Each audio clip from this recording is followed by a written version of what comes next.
ఉభయ గోదావరి వరద ప్రభావిత ప్రాంతాల్లో ఏపీ సీఎం చంద్రబాబు నేడు పర్యటించనున్నారు. విజయవాడ నుంచి హెలికాప్టర్లో సీఎం బయలుదేరనున్నారు. ఇక మధ్యాహ్నం 2 గంటలకు సామర్లకోట జూనియర్ కాలేజ్ లో ఏర్పాటు చేసిన హెలీప్యాడ్ వద్దకు సీఎం చేరుకుంటారు. ఇక అక్కడి నుంచి నేరుగా రోడ్డు మార్గంలో కిర్లంపూడి మండలం రాజుపాలెం గ్రామానికి చేరుకుంటారు.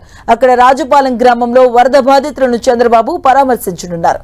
ఆ తర్వాత రోడ్డు మార్గంలో సామర్లకోట టీటీడీసీ కళ్యాణ మండపానికి సీఎం వెళ్తారు. అలాగే టీటీడీసీ కళ్యాణ మండపంలో వరద బాధితుల ఫోటో ఎగ్జిబిషన్ చూసిన తర్వాత అధికారులతో సమీక్ష నిర్వహించనున్నారు. ఇక వరద పరిస్థితులు, వాటి సహాయక చర్యలపై రివ్యూ చేయనున్నారు సీఎం.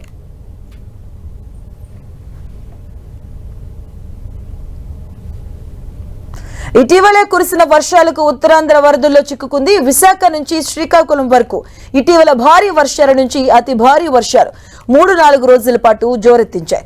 ఇక వాగులు వంకులు పొంగిపొర్లాయి. అంతేకాదు వేలాది ఎకరాల్లోని పంట నష్టం సంభవించింది.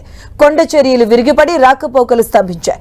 విజయవాడలో ఎంత నష్టం వాటిల్లిందో అంతే స్థాయిలో ఉత్తరాంధ్రకు నష్టం వాటిల్లింది. ఈ నేపథ్యంలోనే సీఎం చంద్రబాబు ఉత్తరాంధ్రలో పర్యటించబోతున్నారు.